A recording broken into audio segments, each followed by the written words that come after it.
سیدنا موسیٰ کلیم اللہ علیہ نبینا و علیہ السلام آپ کو ایک امور پر تشریف لے جاتے ہیں. اللہ تبارک و تعالیٰ سے ہم کلامی کا شرف حاصل کیا کرتے ہیں.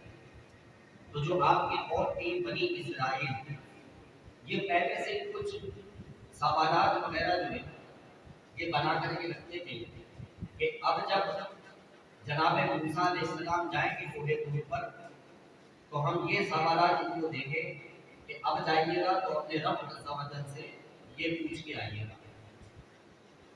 ایک مرتبہ کیا ہوا کہ جب حضرت موسیٰ علیہ السلام جانے لگے کوہ طور کی طرف تو بنی اسرائیل کے کچھ لوگ آئے اور کہنے لگے کہ اے موسیٰ، ہم تو بڑی نیکیوں کے کام کرتے ہیں، اللہ تبارک و تعالیٰ کو راضی کرنے کے لیے اس کی بڑی عبادت کرتے ہیں اور رب کریم ہمارے ان نیک کاموں سے خوش ہو گیا تو آخرت میں اس کا جو انعام ہے وہ ہمیں معلوم ہے کہ آخرت میں اس کا انعام جنت ہے. کہ رب کریم آخرت میں جن سے خوش ہوگا ان کو انعام میں جنت عطا فرمائے گا. لیکن ہمیں دنیا میں کیسے پتہ چلے کہ اللہ تبارک و تعالیٰ ہم سے خوش ہے؟ ہمیں دنیا میں کیسے پتہ چلے کہ ہم جو یہ نیک کام کر رہے ہیں تو اس سے ہمارا رب ہم سے خوش ہو رہا ہے اور دنیا میں ہمیں کوئی انعام عطا فرما رہا ہے؟ تو آپ اب جائیے تو اللہ تبارک و تعالیٰ سے پوچھ کے آئیے گا کہ جب وہ اپنے بندوں سے خوش ہوتا ہے تو دنیا میں کیا انعام عطا فرماتا ہے، اور زیادہ خوش ہوتا ہے تو کیا انعام عطا فرماتا ہے، اور بہت زیادہ خوش ہوتا ہے تو کیا انعام عطا فرماتا ہے. دیکھیں، ایک ہوتی ہے فرسٹ ڈگری، ایک ہوتی ہے کمپیریٹو ڈگری، اور ایک ہوتی ہے سپرلیٹو ڈگری. تو خوش ہوتا ہے تو یہ فرسٹ ڈگری، زیادہ خوش ہوتا ہے تو یہ کمپیریٹو ڈگری، اور سب سے زیادہ بہت زیادہ خوش ہوتا ہے تو یہ سپرلیٹو ڈگری. تینوں باتیں حضرت موسیٰ علیہ السلام سے انہوں نے عرض کر دی. جناب موسیٰ علیہ السلام کو ایک طور پر پہنچتے اللہ تبارک و تعالیٰ کی بارگاہ میں عرض کرتے ہیں کہ اے اللہ، آج میری قوم نے مجھ سے یہ سوال کیا تو اے اللہ، اگر تو دنیا میں بندے کے کسی نیک عمل سے خوش ہوتا ہے تو اس کو دنیا میں کیا انعام عطا فرماتا ہے؟ رب کریم ارشاد فرماتا ہے کہ اے موسیٰ، میں تم پر آسمان سے بارش نازل فرماتا ہوں. اے موسیٰ، میں تم پر آسمان سے بارش نازل فرماتا ہوں. اسی لیے بارش کو باران رحمت کہا جاتا ہے. اچھا، اگر اس سے زیادہ حضرت موسیٰ علیہ السلام عرض کرتے ہیں اور اے اللہ، اگر اس سے زیادہ تو خوش ہوتا ہے اپنے بندے سے تو پھر دنیا میں اسے کیا انعام عطا فرماتا ہے؟ رب کریم ارشاد فرماتا ہے موسیٰ، اگر میں اس سے زیادہ خوش ہو جاؤں تو بندے کے گھر میں مہمان کو بھیجتا ہوں.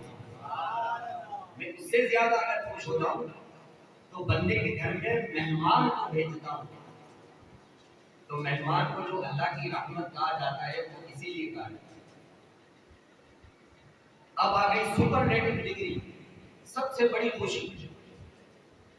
حضرت موسیٰ علیہ السلام عرض کرتے ہیں کہ اے پروردگار، اور تو جو سب سے زیادہ اپنے بندے سے خوش ہوتا ہے پھر کیا بندے کو انعام عطا فرماتا ہے؟ مسلمانوں ذرا دل کے کانوں سے سننا. حضرت موسیٰ علیہ السلام عرض کر رہے ہیں کہ اے اللہ، جب تو سب سے زیادہ اپنے بندے سے خوش ہوتا ہے تو اس کو تو کیا انعام عطا فرماتا ہے؟ رب کریم ارشاد فرماتا ہے کہ اے موسیٰ، میں اسے بیٹیاں عطا فرماتا ہوں. اے موسیٰ، میں اسے بیٹی عطا فرماتا ہوں. یہ میری سب سے زیادہ خوشی کا مسئلہ ہے. اور کیجیے، بیٹی اللہ کی ایسی رحمت ہے کہ رب کریم کی خوشی کا مظہر ہے. تو بڑے خوش نصیب ہوتے وہ لوگ کہ جن کی بیٹیاں پیدا ہوتی ہیں تو وہ خوشی کا اظہار کرتے ہیں، مٹھائیاں بانٹتے ہیں. لوگوں سے مبارکبادیں وصول کرتے ہیں، اور بڑے ہی بد نصیب ہوتے ہیں وہ لوگ کہ جن کے یہاں بیٹی پیدا ہو تو ان پر غم کا پہاڑ ٹوٹ پڑے، ان کو تکلیف ہو کہ ان کے یہاں بیٹی پیدا ہو۔ ارے اس سے بھی زیادہ کیا ہوا، یہ ابھی 3-4 دن پہلے کی بات ہے، میاں والی کے علاقے میں ایک بدبخت شخص کہ جس کے یہاں پہلی ولادت ہونے والی تھی، فرسٹ ڈیلیوری تھی اس کی وائف کی، اس کے یہاں بیٹی پیدا ہو گئی، بجائے اس کے کہ اللہ کی رحمت ملنے پر خوش ہوتا، اللہ کا شکر ادا کرتا، جب وہ عورت اپنے ماں کے گھر سے 6 یا 7 دن کے بعد اس کی پھول سی ٹھنڈی سی بچی کو لے کر اپنے شوہر کے گھر آتی ہے تو اس بد نصیب اور اس ظالم شخص نے 5 گولیاں مار کے اس ننھی سی کلی کو موت کے گھاٹ اتار دیا کہ بیٹی کیوں پیدا ہوئی ہے، بیٹا پیدا ہونا چاہتا، 5 گولیاں ماری اور اس بچی کو قتل کر دیا۔ مسلمانوں ذرا غور کرو کہ جہالت کی انتہا ہے۔ یہ تو اس زمانے کی باتیں ہیں کہ جب اسلام کا نور نہیں پھیلا تھا، یہ تو اس زمانے کی باتیں ہیں کہ جب رحمت عالم صلی اللہ علیہ وسلم نے اس دنیا آب و گل کو زینت نہیں بخشی تھی، اس دور میں ہوتا تھا کہ جاہل لوگ اگر ان کے یہاں بیٹیاں پیدا ہو جاتی تھی تو بیٹی پیدا ہونے پر ان کو غم ہوتا تھا، اپنی بیٹیوں کو زندہ درگور کرتے تھے، اپنی بیٹیوں کو قتل کرتے تھے۔ لیکن جب اسلام کا نور پھیلا، نبی پاک صاحب اولاد صلی اللہ علیہ وسلم نے صحابہ کرام علیہ رضوان کے سامنے بیٹیوں کے فضائل بیان کیے، تو وہ لوگ کہ جو پہلے بیٹیوں کو زندہ درگور کر دیا کرتے تھے، اب اللہ تعالیٰ سے بیٹی پیدا ہونے کی دعائیں مانگنے لگے۔ اب تو قرآن بھی سامنے، اب تو نبی پاک رحمت عالم صلی اللہ علیہ وسلم کی سیرت بھی سامنے، لیکن افسوس صد افسوس کہ ایسے شقی القلب کہ پیدا ہونے والی بیٹی کو ان بد نصیبوں نے قتل کر دیا۔ یاد رکھیے کہ قیامت والے دن 2 معاملات کا حساب ہوگا، ایک ہے حقوق العباد اور ایک ہے حقوق اللہ، یہ 2 ہی معاملے ہوتے ہیں۔ تو حقوق اللہ میں سب سے پہلے جو حساب ہوگا وہ نماز کا ہوگا۔ حقوق اللہ میں جو سب سے پہلے حساب ہوگا وہ نماز کا ہوگا، اور حقوق العباد میں جو سب سے پہلے فیصلہ کیا جائے گا وہ قتل کا کیا جائے گا۔ یہ دنیا میں جنہوں نے قتل و غارت گری کی ہوگی سب سے پہلے ان کا حساب لیا جائے گا، اور جن ننھی کلیوں کو، جن بچیوں کو ان کے ماں باپ نے قتل کر دیا ہوگا، رب کریم ان کو اپنی بارگاہ میں بلائے گا۔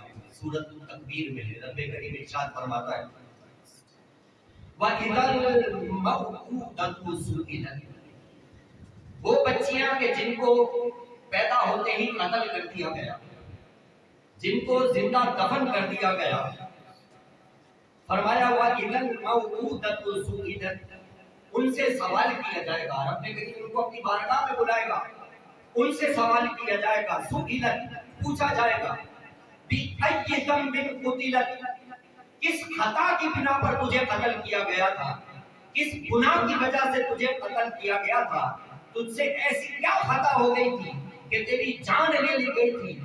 تو تفاسیر میں آتا ہے وہ بچیوں کی ارواح اللہ تعالیٰ کی بارگاہ میں عرض کریں گے کہ اے اللہ، ہمیں تو شعور ہی نہیں تھا، ہم تو لا شعور میں تھے، ہمیں کیا پتا ہم سے کیا خطا ہوئی، ہمیں کیا پتا ہم سے کیا گناہ ہوا۔ اے اللہ، ہمیں قتل کرنے والا دراصل تیری تقدیر پہ راضی نہیں تھا، ہمیں قتل کرنے والا تیری تقدیر پہ راضی نہیں تھا، مولا شاید اسی وجہ سے اس نے ہمیں قتل کر دیا کہ ہم بیٹیاں بنا کے کیوں پیدا ہوئے۔ رب کریم جلال فرمائے گا، غضب میں آئے گا اور ارشاد فرمائے گا، اے بچیوں جاؤ میدان محشر میں اپنے قاتلوں کو پکڑ کے لے کے آؤ۔ اب وہ بچیاں میدان محشر میں جائیں گی۔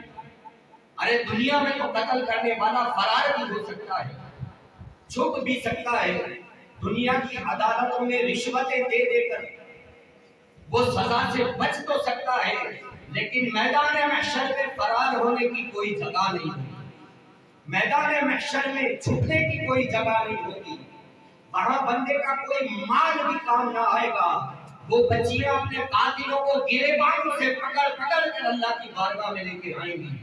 رب کریم ارشاد فرمائے گا، اے نابالغہ بچیوں تم تو جنتی ہو، تم تو جنت میں جاؤ، اور اے قاتل قتل کرنے والے آج تیرے لیے رسوائی کا عذاب ہے۔ عذاب کے فرشتوں کو حکم دیا جائے گا اور وہ اس قاتل کو اس کے سر کے بالوں سے پکڑ کے منہ کے بل گھسیٹتے ہوئے جہنم میں ڈال دیں گے، جہنم رسید کر دیا جائے گا۔ میرے پیارے بھائیوں ذرا غور تو فرمائیے کہ بیٹی کا پیدا ہونا کیا کوئی اتنی بڑی سزا اس کے لیے کہ پیدا ہونا ہی ماں باپ کا اس بچے کو گولیاں مار کے قتل کر دیا گیا۔ آئیے ایک واقعہ میں آپ کی خدمت میں عرض کرتا ہوں۔ ایک صحابی رضی اللہ تعالیٰ عنہ جب انہوں نے قبول اسلام کیا تو اسلام قبول کرنے کے باوجود وہ بڑے غمزدہ رہتے، غمگین رہتے تھے اور کبھی کبھی ٹھنڈی آہیں بھرتے تھے۔ ان کے ایک دوست کہ جنہوں نے انہی کے ساتھ اسلام قبول کیا تھا تو وہ ان کو سمجھانے لگے کہ ارے پہلے تو ہم گمراہی میں بھٹک رہے تھے، بتوں کی پوجا کرتے تھے، کفر اور شرک میں مبتلا تھے، یہ اللہ کا کرم ہو گیا کہ اس نے ہمیں راہ ہدایت عطا فرمائی اور اس کے حبیب صلی اللہ علیہ وسلم کی غلامی میں ہم آ گئے، ہمیں اسلام کی اور ایمان کی دولت مل گئی، تمہیں تو خوش ہونا چاہیے، تم اتنے غمزدہ کیوں رہتے ہو؟ تو وہ صحابی کہنے لگے کہ یہ راز میں کسی کو نہیں بتاؤں گا، اگر بتاؤں گا تو اپنے پیارے آقا کو ہی بتاؤں گا۔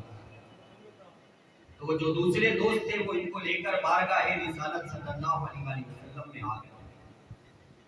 حضور نبی کریم صلی اللہ علیہ وسلم تشریف فرماتے اور دیگر صحابہ کرام بھی موجود تھے۔ کہنے لگے یا رسول اللہ صلی اللہ علیہ وسلم، یہ آپ کے صحابی ہیں، یہ آپ سے کچھ کہنا چاہتے ہیں، کچھ عرض کرنا چاہتے ہیں۔ تو پیارے آقا صلی اللہ علیہ وسلم نے اشارہ فرمایا تو وہ کہنے لگے کہ یا رسول اللہ صلی اللہ علیہ وسلم، اسلام قبول کرنے سے پہلے جو بندے گناہگار ہوتے اور گناہ کرتے تو ان گناہوں کا اللہ تبارک و تعالیٰ کی بارگاہ میں کیا معاملہ ہوگا، قیامت والے دن اس کا کیا فیصلہ ہوگا؟ تو حضور نبی کریم صلی اللہ علیہ وسلم نے ارشاد فرمایا کہ اسلام قبول کرنے سے پہلے بندے کے جو بھی گناہ تھے، کلمہ پڑھنے کے بعد اللہ تعالیٰ اس کے سارے گناہ معاف فرما دیتا ہے، اس کے ہر گناہ کی بخشش ہو جاتی ہے۔ اب کلمہ پڑھنے کے بعد جو اس کے اعمال ہیں ان کا اللہ تعالیٰ کی بارگاہ میں حساب ہوگا۔ تو وہ کہتے ہیں کہ یا رسول اللہ صلی اللہ علیہ وسلم، اس بات سے مجھے بڑی ڈھارس ملتی ہے، لیکن زمانہ جاہلیت کے اندر مجھ سے ایک ایسی غلطی سرزد ہوئی کہ جب جب میں اس کو سوچتا ہوں تو میرے دل کے اندر ایک بھوک سی اٹھتی ہے اور میں اس کو یاد کر کر کے ہمیشہ غمزدہ رہتا ہوں اور وہ میرے غمگین رہنے کی وجہ ہے۔ پیارے آقا صلی اللہ علیہ وسلم نے ارشاد فرمایا کیا ہوگا؟ اللہ اکبر، اب جو انہوں نے بتایا ہے نا وہ ذرا سنیے۔ کہتے ہیں یا رسول اللہ صلی اللہ علیہ وسلم، اسلام قبول کرنے سے پہلے زمانہ جاہلیت میں ایک لمبے سفر پر روانہ ہونے والا تھا کہ جس میں کئی سال لگتے۔ میرے گھر میں اولاد کی امید تھی اور خوشخبری تھی، اولاد ہونے والی تھی. تو میں نے اپنی بیوی سے کہا کہ میں تو لمبے سفر پہ جا رہا ہوں، اگر پیچھے بیٹا پیدا ہو تو اس کو زندہ رکھنا، اور اگر بیٹی پیدا ہو تو اس کو قتل کر کے کہیں ویرانے میں گاڑ دینا. میں واپس آؤں تو بیٹی کی شکل نہ دیکھوں. کہتے یہ کہہ کر میں سفر پر چلا گیا، اور لمبا سفر تھا. جب کئی سالوں کے بعد میں واپس آیا تو پتا چلا کہ میرے جانے کے بعد پیچھے بیٹی پیدا ہوئی. اور جب میں آیا اور مجھے پتا چلا کہ بیٹی پیدا ہوئی تھی اور میری بیوی نے اس کو قتل نہیں کیا، میری بیوی نے اس کو پالا پوسا، اب وہ بڑی ہو گئی تھی. یا رسول اللہ، میں نے اس بچی کو دیکھا تو بہت ہی خوبصورت بچی تھی، بہت ہی پیاری بچی تھی، لیکن میرے دل کے اندر ایک اڑن تھی کہ اس کو قتل کیوں نہیں کیا گیا. کہتے یا رسول اللہ صلی اللہ علیہ وسلم، وہ میری بیٹی مجھ سے اتنا پیار کرتی تھی، وہ مجھ سے اتنی محبت کرتی تھی، جب میں کام پر سے تھک ہار کے گھر پہ آتا تھا تو میرے پاؤں دباتی تھی. یا رسول اللہ، جب میں بیمار ہوتا تھا تو وہ میرا سر دباتی تھی، مجھے پانی لا کر کے پلاتی تھی، لیکن میرا دل اتنا سخت تھا کہ اس کی خدمت سے بھی نہیں پلا. ایک دن میں نے اپنی اس بیٹی سے کہا کہ آج ہم گھومنے جائیں گے، آج ہم سیر کرنے جائیں گے. یا رسول اللہ، میری بیٹی خوش ہو گئی کہ آج میرا باپ مجھ کو گھمانے لے کر کے جائے گا. وہ تیار ہو گئی. میں اپنی بیٹی کو لے کر کے جنگل کے اندر چلا گیا. ویرانے میں جا کر میں نے گڈھا کھودنا شروع کیا. وہ میری بیٹی میرے برابر میں آ کر کے بیٹھ گئی. جب میں گڈھا کھودتا تھا اور مٹی میرے کپڑوں پہ آتی تھی تو وہ میری بیٹی میرے کپڑے صاف کرتی تھی کہ میرے باپ کے کپڑے گندے نہ ہو جائیں. جب میں نے گڈھا کھود لیا اور اس بچی کو گڈھے میں اتارا تو وہ میری بیٹی کہنے لگی، بابا یہ کیا کر رہے ہو؟ میں نے کہا چپ ہو جا، آج تیری زندگی کا آخری دن ہے. میں نے اس کو گڈھے میں اتار کر اوپر سے مٹی ڈالنا شروع کر دی. وہ میری بچی مجھے بابا بابا کہہ کر پکارتی رہی اور اس کی آخری سانس تک اس کی سسکیاں چلتی رہی، لیکن میں نے اس بیٹی کو گڈھے کے اندر زندہ دفن کر دیا. جب اس کی آواز آنا بند ہو گئی تو پھر میں وہاں سے چلا گیا. یا رسول اللہ، کلمہ پڑھنے کے بعد پچھلے سارے گناہوں میں سے ہر گناہ کی مجھے بخشش کی امید ہے، لیکن یہ جو میں نے گناہ کیا ہے آقا، اس کی بچی کی وہ آواز آج بھی میرے کانوں میں آتی ہے، مجھے تڑپا کے رکھ دیتی ہے، میرے آنسو نکل جاتے ہیں، میرے دل میں ایک جو ہے وہ تین سا پیوست ہو جاتا ہے. نبی کہتے ہیں سرکار اتنا روئے آقا کہ سرکار کے چہرے مبارک پہ اتنے آنسو بہے کہ آپ کی داڑھی آنسوؤں سے تر ہو گئی. سرکار کو جب رونے سے تھوڑا ہی فائدہ ہوا تو ارشاد فرمایا، لوگوں اپنی بچیوں سے محبت کرو، اپنی بچیوں سے پیار کرو. جس کو اللہ تبارک و تعالیٰ بیٹیاں عطا فرمائے وہ اپنی بیٹیوں کا اچھا نام رکھے، اپنی بیٹیوں کی اچھی پرورش کرے. جب وہ شادی کے لائق ہو جائے، جوان ہو جائے، ان کی شادیاں کر دے. میں محمد ضمانت دیتا ہوں وہ میرے ساتھ جنت میں ایسے ہوگا. میں اس کو ضمانت دیتا ہوں وہ میرے ساتھ جنت میں ایسے ہوگا. میرے بھائیوں، غور کرو، یہ بیٹیاں اللہ کی کتنی بڑی رحمت ہے کہ اگر آپ نے بیٹیوں کی اچھی پرورش کی، ان کو ادب سکھایا اور ان کے ساتھ اچھا سلوک کیا تو یہ کوئی چھوٹی نیکی نہیں ہے، یہ اتنی بڑی نیکی ہے کہ اس کا صلہ ایسا ہے. رب کریم اس نیکی کا صلہ یہ عطا فرمائے گا کہ جنت میں اس بندے کو اپنے حبیب کا پڑوس عطا فرمائے گا. اور کیا چاہیے؟ تو اپنی بیٹیوں کی قدر کریں، اپنی بیٹیوں سے پیار کریں. یہ جو واقعہ ہوا ہے میاں والی والا، یقین کریں ایسا دل کٹ کے رہ گیا ہے کہ رب کریم مسلمانوں کو اپنے سلیم عطا فرمائے. یہ ننگے ملت، یہ ننگے مذہب لوگ ساری دنیا کے اندر مسلمانوں کی بدنامی کا جو ہے وہ باعث بنتے ہیں. کیسا مذاق اڑا رہے ہوں گے باہر کے میڈیا والے آج مسلمانوں کا اور پاکستانیوں کا. ان کو کیا پتا کہ اسلام نے بیٹیوں کو کیا مقام دیا ہے، ان کو کیا پتا کہ اسلام نے بیٹیوں کو کیا مرتبہ عطا فرمایا. اگلا جمعہ انشاءاللہ شب برات کے فضائل پر کچھ بیان میں آپ کی خدمت میں عرض کروں گا۔ رب کریم سے دعا ہے کہ جو کچھ سنا سمجھنے یاد رکھنے اس کے مطابق ہمیں